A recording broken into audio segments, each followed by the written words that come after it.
Welcome back to the Educational Numismatist, everyone. Thank you for tuning in. This is part 3 of the Morgan dollar. Where we left off last time was essentially covering what to look for when trying to evaluate the condition of a Morgan dollar.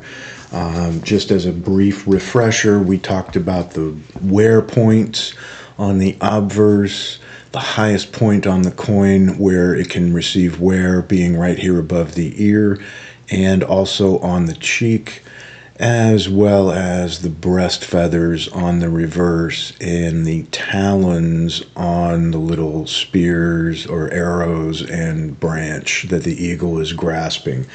So here's the issue, okay?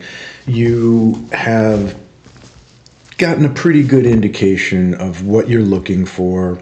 You think you have a fair idea of what it should grade, but here's the issue, okay? If I have this coin and I want to sell it to you, well, I'm going to tell you this, this is Mint State 66. This thing is beautiful. Look at that coin. That's just amazing. Oh my God. And you're going to look at it and say, well, I don't know, there may be a little bit of minor marks on it right there, and I'm not sure the luster is right, and I question what amount of wear that is, and, some of those contact marks. So, the reality is there was always a conflict. If I went into a coin store and I bought a coin that they sold me was extra fine, I had to pretty much take their word for it. If I then turned around and went to sell that coin, odds were pretty good they were going to tell me it was fine or very good and offer me a price commensurate with that grade relative, without regard to what I paid for it as they represented as an extra fine. So all of that conflict has existed from the very early days of, buyers and sellers of collectible coins. So one of the things that developed over the years, a gentleman by the name of Dr. Sheldon came up with a scale. And what's really interesting to me in researching this series, I'm familiar with the Sheldon scale. I know it runs from 1 to 70. I did not know why. It didn't seem to make sense because, 1 to 100, okay, 1 to 10, sure, why not? But 1 to 70, where the hell did that come from? Well, how many of you know that Dr. Sheldon did not intend his numeric scale to be one by which coins were graded? It was one by which they were to be valued. He was of the opinion that if I had a coin that was in poor condition that would grade as a 1, and let's say that coin would be worth $1 in poor condition, he felt that in almost good condition, it should be worth double. Okay, so that's where the 2 came from.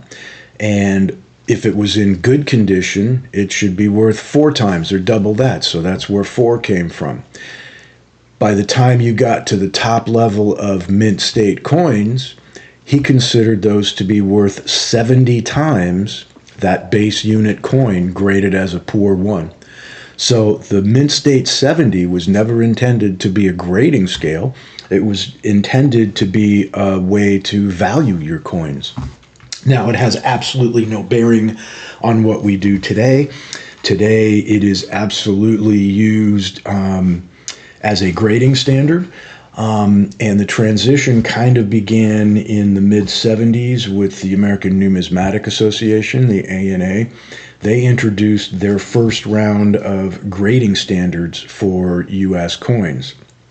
Morgan dollars obviously were among them, and they provided detailed pictures and descriptions of what various coins in various conditions should look like, which, needless to say, was extremely helpful.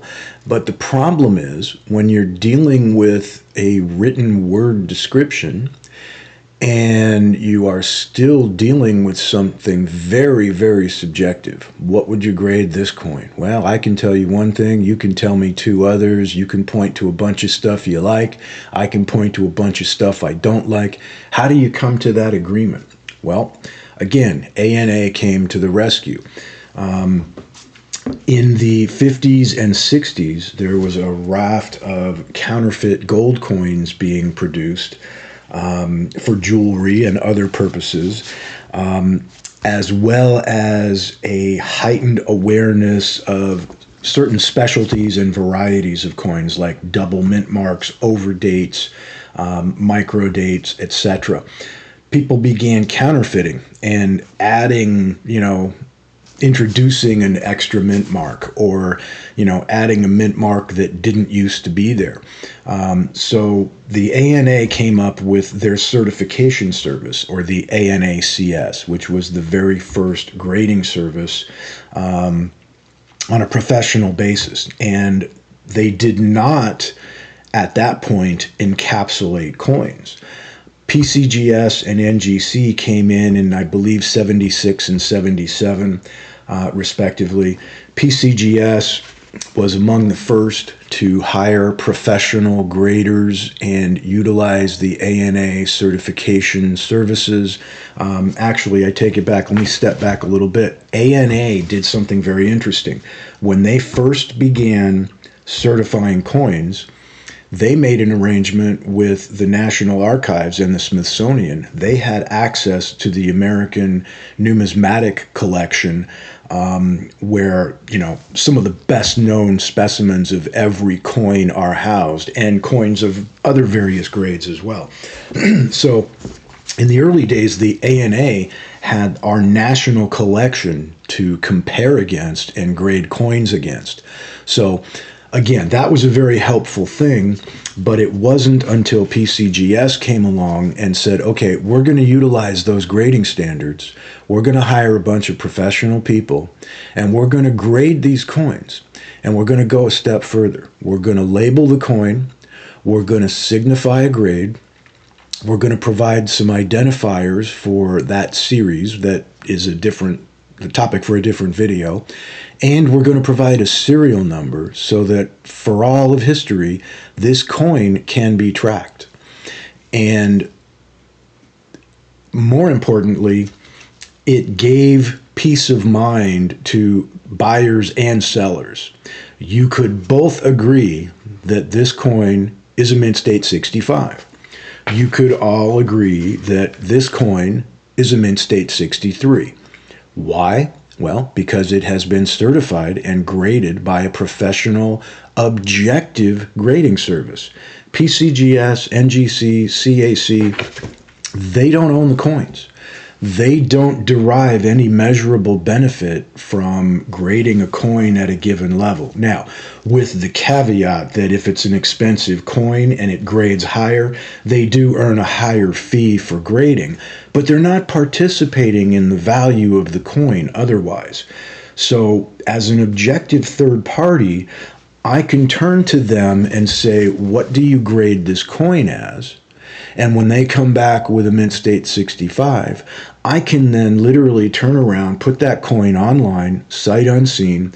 Somebody can buy that coin, sight unseen, and be confident that they are actually purchasing an authentic coin that will grade at mint state 65. And everybody can agree on that because it has been certified as such.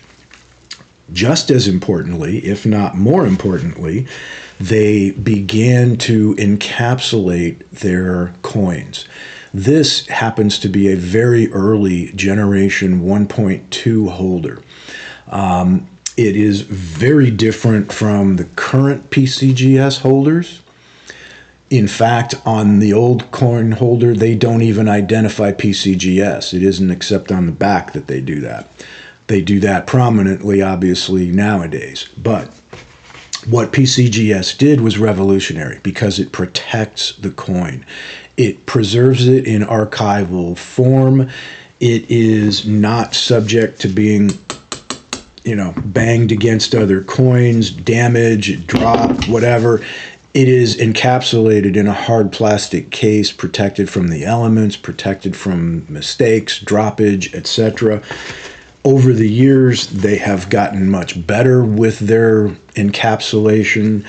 NGC has a little bit of a different capsule. CAC, in my opinion, has among the best. It is a really heavy-duty, sturdy, nice, solid encapsulated case. But whether it is graded by PCGS, NGC, ANAX, CAC, any of them, all you're getting is that peace of mind, okay? The other issue is, I showed at the end of my last video this particular 1900 Philadelphia coin that I suspect has either been cleaned or dipped or had something done to it, okay? Now, I can turn around and try to convince somebody that this is a mint state coin, and it may actually still be from a wear standpoint, because I don't see a whole lot of wear.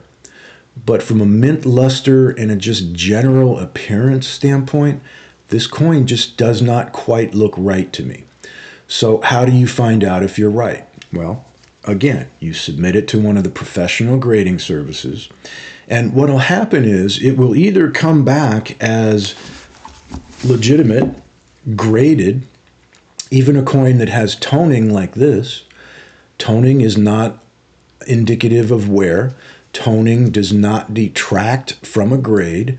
As long as the grading services consider that toning to be authentic and natural, they will still give it an actual grade. Now, in the event of a coin that maybe has been potentially artificially toned or treated, I can't tell you for sure that that is authentic. A grading service could. If it came back that that was authentic, legitimate toning, they would give it a grade. If this was not a cleaned coin or somehow altered, they would give it a legitimate grade. If they did find that it was cleaned, if they did find that this was artificially or improperly toned or subjected to other harsh treatments, what they will do is they will issue a coin in a holder, but it will say details, and it might say harshly cleaned, chemically dipped, unnatural color, irregular surface. There are any number of different things that they could come back with signifying, okay, it's genuine. In other words, it's not a counterfeit coin. It's not a slug. It's actually a real Morgan dollar, but it has some kind of a qualifying, disqualifying condition that they are bringing to your attention. So that if you turn around and try to sell that coin, you have to disclose, because it says right on the front of the slab, genuine, or details, and whatever the qualifier is.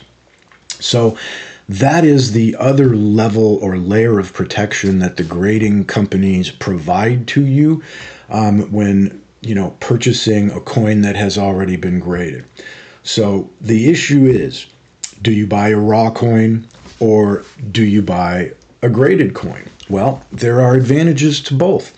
As we've just discussed, there are significant advantages to buying a coin that has already been encapsulated and certified. You know what you're getting, and you have peace of mind and confidence that it's authentic. You know you have confidence in the grade. You can determine an approximate value based on that from a number of different sources, another video that I will be covering.